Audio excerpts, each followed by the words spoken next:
Hello, good afternoon to everyone.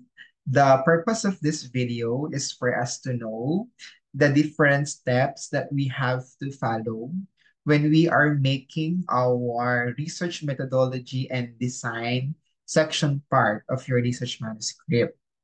And to start our discussion, allow me to share my screen to you. Okay, there you go. So when you are making your research methodology and design part, you have to be reminded na it is one of the crucial parts of your manuscript. Ang equivalent nito when it comes to the other parts of your manuscript is yung tinatawag natin na statement of the problem. Kung gaano kahalaga yung statement of the problem natin sa ating manuscript, ganun din yung value, yung importance ng ating research methodology and design. Kasi kapag hindi ka nakapili ng maayos at ng tamang methodology and design that you will be using for your research paper, magiging chaotic or magiging magulo ang takbo ng manuscript mo.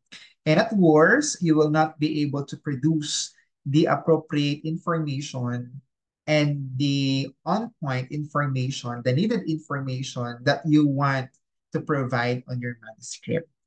So technically, based on our screen, we have here two important steps to follow when we are formulating our research methodology and design.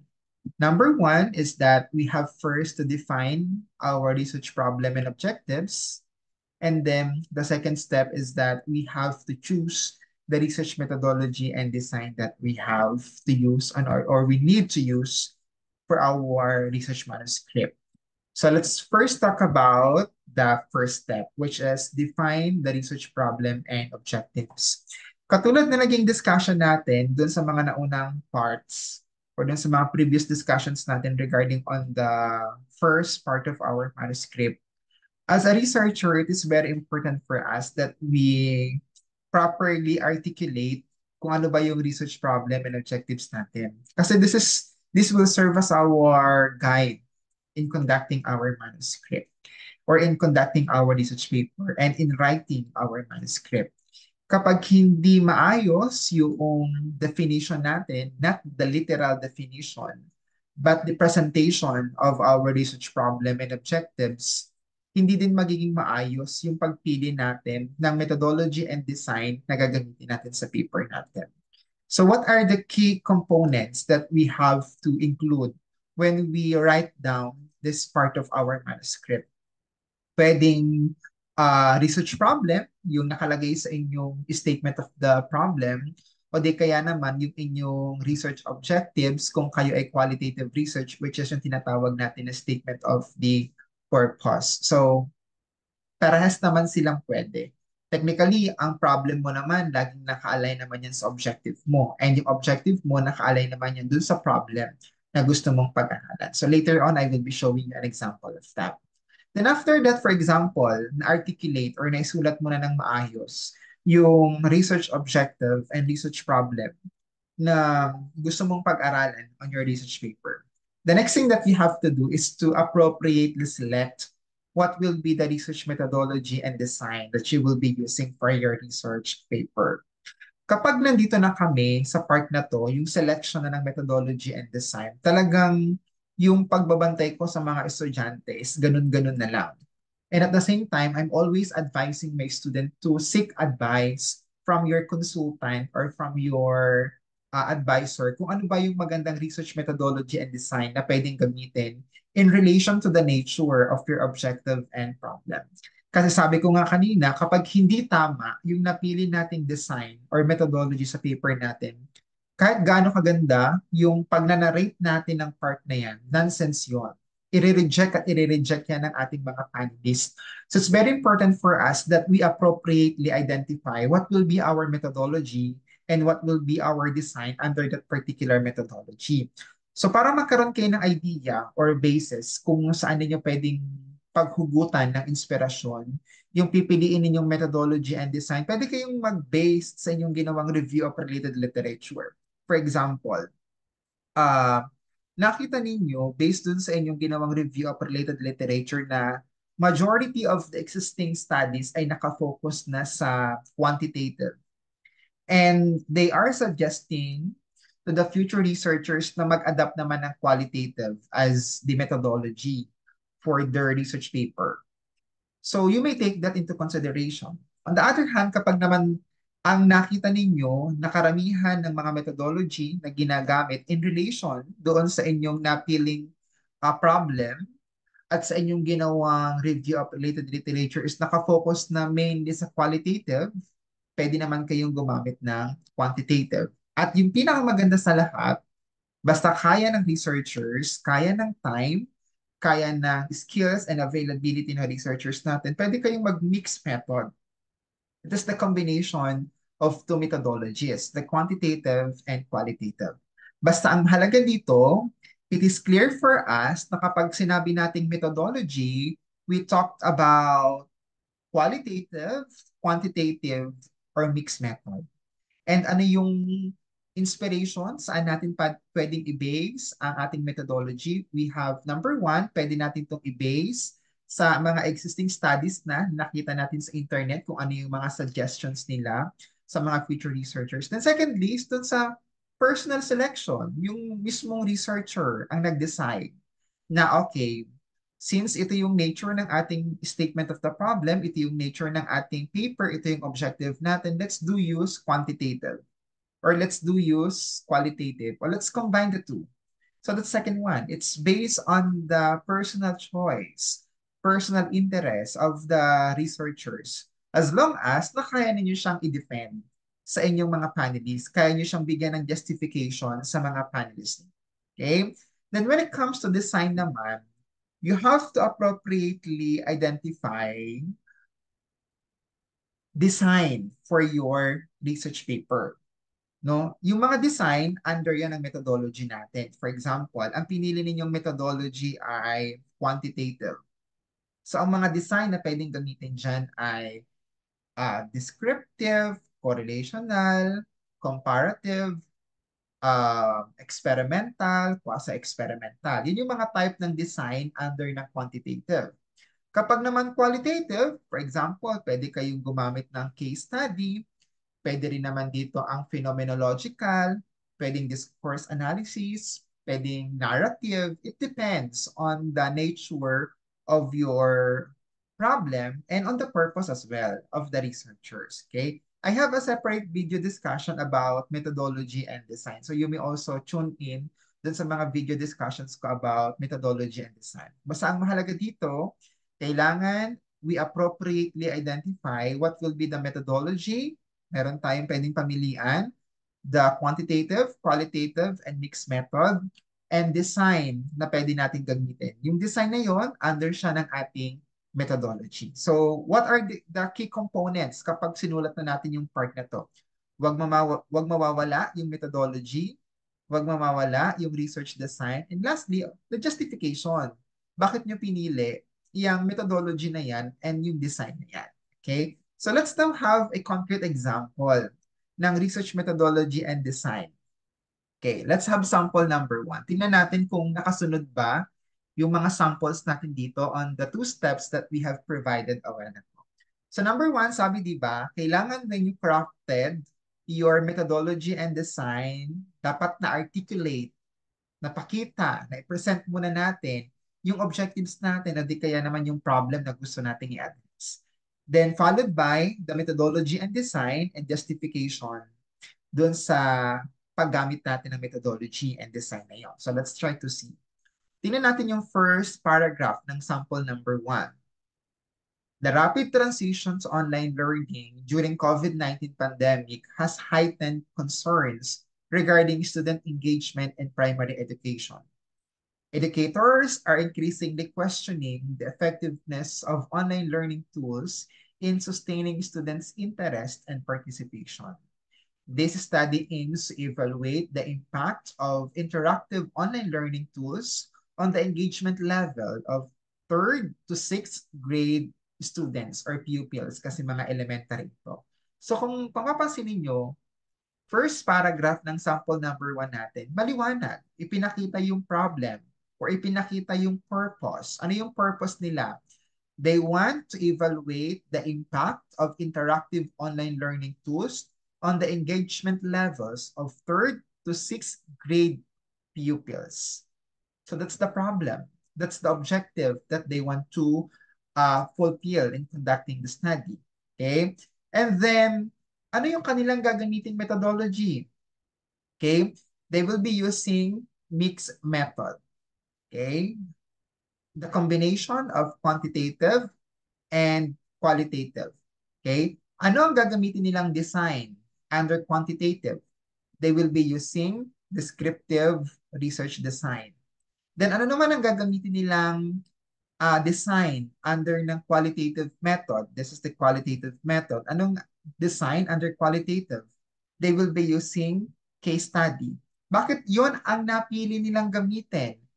Okay, naniniwala sila the quantitative component will utilize a descriptive research design deploying a survey to conduct data or to collect data on student engagement across third to sixth graders. And for qualitative naman, they will be conducting an in-depth interview with uh, selected pupils to explore their personal experiences with online learning tools. Ano pa yung further justification bakit nila ito ginamit? This dual approach, they pertain to the mixed method, is well suited to the study's objective, offering a broad overview of engagement trends while also capturing detailed and individual perspective. So kung i-analyze natin yung sample number 1, maliwanag, nakapag-comply sila dun sa 2 steps na meron tayo. Presentation of the problems or objectives. Then second one, presentation of methodology and design. Mas maganda nga sana kung yung ang ginawa nilang methodology dito is that they presented here citations, and these citations support the selection or the utilization of mixed method. Mas okay yon.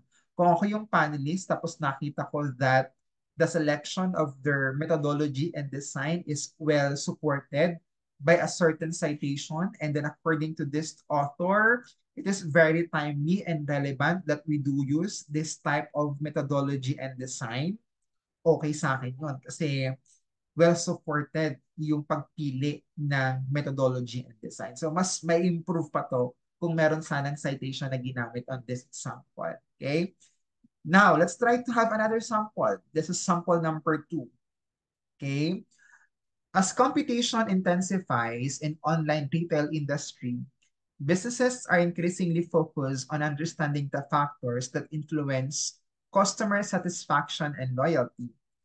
Personalized marketing strategies have emerged as a key tool for enhancing customer engagement and driving repeat purchases. Background information.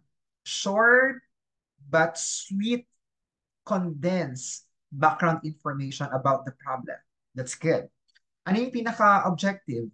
This study aims to quantitatively assess the impact of personalized marketing on customer engagement in online retail. So, maliwanag kung ano yung objectives ng study. Then, ano yung kanilang gagamitin na methodology? This research will adopt quantitative methodology. Then, what design? They will be using descriptive correlational. Okay? Ano yung gagawin nila? The study will gather data through a structured survey distributed to customers of various online retail platforms. The survey will measure variables such as frequency of personalized marketing communication, example, targeted emails, product recommendations, blah, blah, blah, customer engagement level, and overall customer. So maliwanag din yung pagpili nila ng methodology and design. Pero katulad ng naging recommendation ko dun sa sample number 1, it would be better, it would be more academic kung sana supported ito ng citation. No? And then ito, optional to ha, yung paglalagay nito kaya siya naka-blue kasi hindi naman siya kasama dun sa step na diniscuss natin kanina. Yung papaano ninyo gagamitin yung statistical data o yung data na makukuha ninyo. For example, dito, A statistical analysis will be conducted to determine the strength and directions of relationship between personal and marketing efforts and customer engagement metrics. The use of correlational design is appropriate for this study. This part is the justification na pala, this part, no? This part is the justification of the design, kung bakit nila pinili yung design and methodology. The use of a correlational design is appropriate for this study as it allows for examination of how changes in personal and marketing efforts are associated with variation in customer engagement and satisfaction. So, well explained naman yung pagpili nila ng design and methodology. But ang recommendation ko din, katulad na nasabi kanina, mas okay kung ito ay supported ng citation. Okay? So let's now have yung sample number 3. Medyo mas mahaba yung sample number 3. So they discuss here the background information of the problem as well. Okay? Then after that, they presented here the objective, the main intention of the study. Then after that, they presented the methodology, and the method that they will be using is qualitative. And what is the design under that methodology?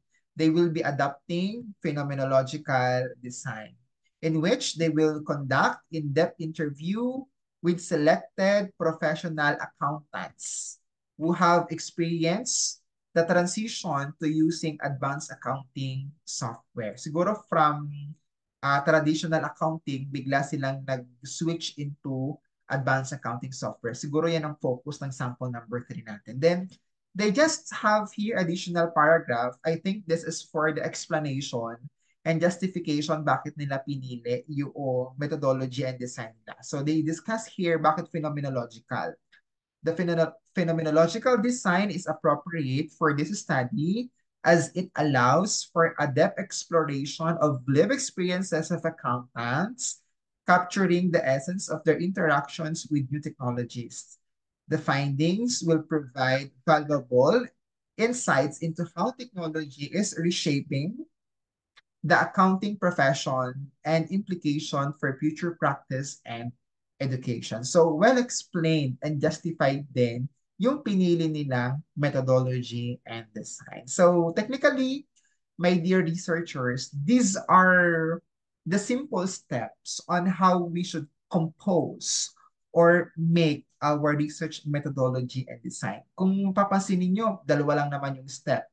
Presentation of the problem and objective, presentation of methodology and design. Technical lamang pagdating doon sa presentation of methodology and design. Bakit siya technical? Kasi we as researchers, we should provide explanation. Bakit ito nga ba yung pinili nating methodology? Bakit ito yung pipiliin natin or gagamitin nating design? And for us to well explain it, mas maganda kung well-supported ng citations or may gap when it comes to methodology and design yung ating gagawin. So this is the end of my explanation regarding on how we should make our research methodology and design. So thank you so much, my dear researchers. I hope and I pray through the intercession of Blessed Virgin Mary that you will be able to finish your research and methodology design section. Goodbye and God bless.